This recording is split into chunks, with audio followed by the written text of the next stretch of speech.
Hey everybody, I'm Hayden, aka the Next Gen Collector, and as many of you know, I collect comic books, but in today's video, we're going to go over something I got that's comic adjacent. And after a little bit of research, I believe it has the same potential to rise in price, just the same as comic books.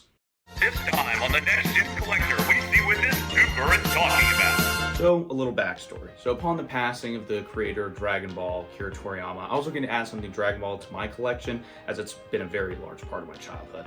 And going down the rabbit hole of Google, I actually figured out that all Japanese manga really originates in these, which is Shonen Jumps. I'll toss up a couple pictures here.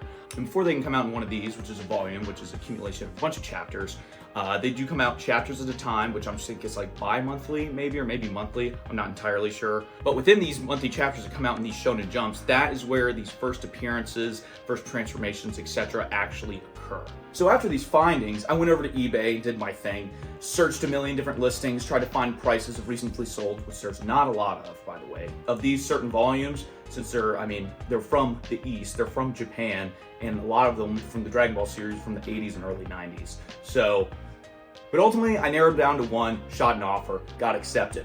But upon the seller seeing my shipping address, he's actually local to me. So after exchanging contact information, we actually took the conversation over to Instagram, where he actually showed me he was selling way more Shonen Jumps than the one I settled on, and these were way better. But with no eBay fees to worry about, he cut me an amazing deal on 2 Shonen Jumps, and whenever I went to go pick them up, he explained to me the whole process of how people over here in the West get them from the East, and he actually let me know that him and a couple of his buddies were the reason that the first ever one of these Shonen Jumps got onto Heritage Auctions. I don't know, pretty cool, fun fact. But you're here for the books, so let's just get into that. So first up, we have Shonen Jump 28 from 1994. And aside from this being this overall awesome cover here with Gohan, Goten, and Trunks, this is actually the first appearance of Super Saiyan 3.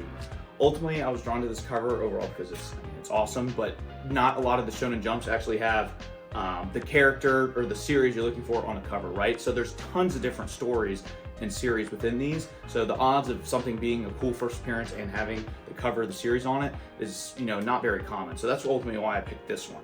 But definitely a book that I love to display. For this one, I paid a total of $55.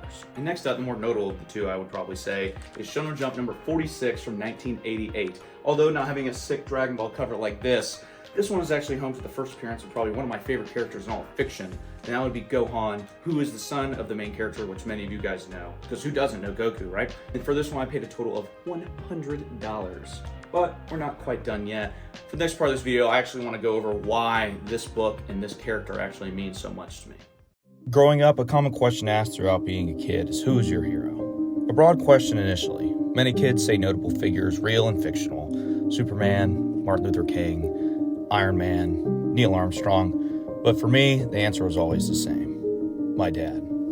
Obviously, I'm not special for looking up to my father. Isn't that the goal of being a parent? Being someone your kids can look up to, being a person of influence? Well, for me, it was odd how much influence he had, being he was only around a little more than half of my life prior to his retirement from the Army, where he no longer had that obligation to spend 8 to 12 months overseas every other year, it seemed. Like the character of Gohan, my dad was a warrior, and I was the son of a warrior. Though growing up, I found myself timid and wanted to avoid conflict. And like Gohan, I had to learn and grow even without him there the whole time. The story of Gohan within this series is one of passing the torch.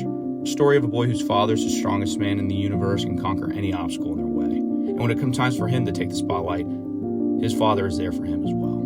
The reason this character means so much as he does to me is that you can tell I can find a little bit of myself in him. And overall, he's pretty freaking badass too.